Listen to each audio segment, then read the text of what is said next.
Salve a tutti, io sono Federico De Roberto e oggi anche in nome del mio collega Giovanni Verga vi do il benvenuto a questo bellissimo monastero. Oggi lui purtroppo non ci potrà essere perché è occupato nei suoi festeggiamenti in sua onore.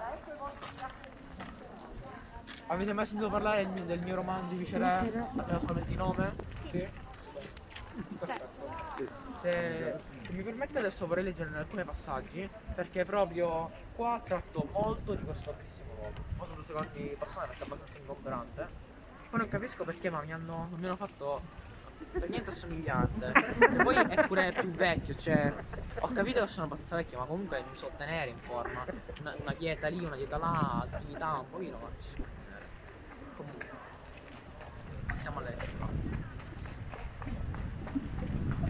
Nel primo principio oggi c'è una giornata molto ventosa, devo dire. Nel primo principio non si sapeva bene chi lo avesse fondato. Nel 1136 certi santi benedittini si erano ritirati per meditare e fare penitenza in boschi e l'Etna e lì, con l'aiuto del conte Enrico, avevano eretto il primo convento di San Leo. A San Leo, oltre il freddo, c'era un altro spavento, quando la montagna s'apriva, vomitando fuoco e cenere ardente. Terremoti sconquassavano la fabbrica, la lava distruggeva gli alberi e disseccava le cisterne. La cenere infuocata bruciava ogni verdura. Potevano sopportare tanti guai i poveri padri? La meditazione stava bene, ma se il suono mettevasi a ballare la tarantella, chi poteva più riconcentrarsi e pregare? La penitenza stava ancora meglio. Bisognava pure evitare che, a furia di mortificazioni, i penitenti non se ne andassero di filato all'altro mondo, prima di aver purgato i loro fardi. Per conseguenza, impenetrarono ed ottennero di stabilirsi definitivamente a San Nicola, intorno al quale venne crescendo un paesetto che, dal santo, si chiamò Nicolosi per l'appunto. Lì il convento fu costruito con qualche comodo, più grande dell'antico, e i monaci vi restarono per molti anni. Però Nicolosi non scherzava neppure esso. La neve, se non per 6 mesi, vi cadeva copiosa in inverno, e il freddo era ancora troppo pizzicante, tanto che gli ammalati bisognò mandarli in uno spizzo fabbricato apposta più giù, alle porte di Catania. Senza dire che i ladri infestavano quelle campagne. Veramente i monaci che avevano fatto voti di povertà non avrebbero dovuto temerli, perché centroladri, come dice il proverbio, non possono spogliare un nudo. Ma re, regine, viceré e baroni avevano cominciato a donare roba al convento, e a furia di raccogliere legati, i padri si trovavano possessori di un gran patrimonio. Ora, chi doveva godersi quelle ricchezze? I topi? Perciò nel 1550 i benedettini pensarono di venirsene definitivamente in città, mettendo la prima pietra ad un magnifico edificio alla presenza del viceré. Certuni volevano dire che San Benedetto fosse crucciato, perché i suoi figli avevano lasciato i boschi e si erano accasati da signori in città. Menzogna patente, poiché, finito che fu il convento, il glorioso fondatore dell'ordine lo preservò dal fuoco del vulcano. La lava dei Monti Rossi, discesa fino a Catania, precisò in direzione del convento, e giunto dinanzi ad esso, girò dalla parte di ponente e andò a gettarsi in mare senza fargli alcun danno. È vero che nel 1693 il terremoto rovinò l'edificio dalle fondamenta, però il castigo, semmai, non fu inflitto ai soli padri, ma a mezza Sicilia, che se ne cascò come un castello di carte.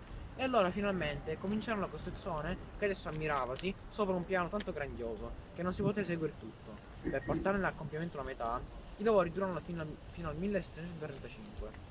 La ricchezza dei padri era pervenuta al sommo, 70.000 onze l'anno, e certi feudi erano così vasti che nessuno aveva fatto mai il giro. Una cosa abbastanza nuova, visto che tutti prendono tutto voto di povertà. Poi, seconda chiamata. Moderna questa qua. Pronto? Al servizio non si risponde. Giovanni, sì, ero con dei turisti. Ve l'avevo già detto, ma non te lo sei dimenticato, vero?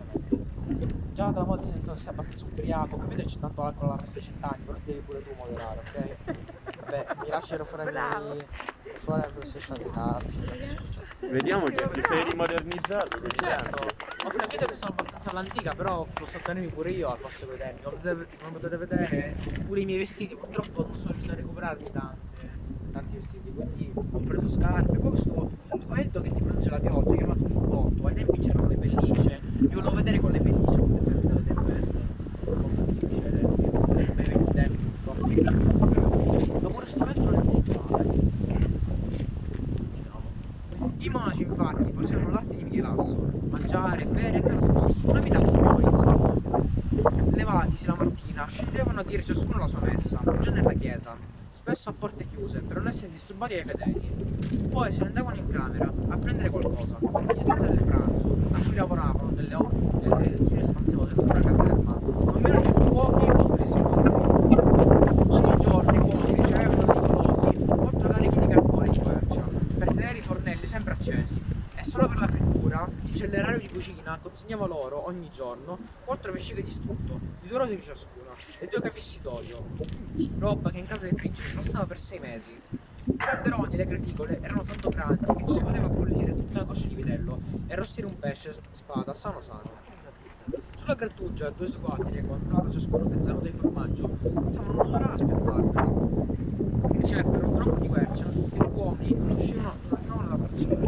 Ed ogni settimana un falegname che riceveva 4 tarì e mezzo barile di vino per il costo servizio doveva segare le 2 dita perché si riduceva insensibilmente. Scusate, ma ho parlato molto. Perché si riduceva insensibilmente al tanto trittuzzare. In città la cucina dei benedettini era passata in proverbio. Il timballo di maccheroni con la corsa di pasta frolla, le rencine di riso grosse ciascuna come un mellone, le olive imbottite, i caspelli pelati erano piatti che nessun altro uomo sapeva lavorare. E bei gelati per lo spumone, per la cassata gelata, i padri avevano chiamato apposta a Napoli Don Tino, il giovane del caffè di benvenuto. Bravo. Bravo. Adesso passo la parola ai miei colleghi, spero di aver stuzzicato la vostra curiosità e pure la vostra fame con tutto quello che ho letto. Bravo. Vi assicuro la vostra vita.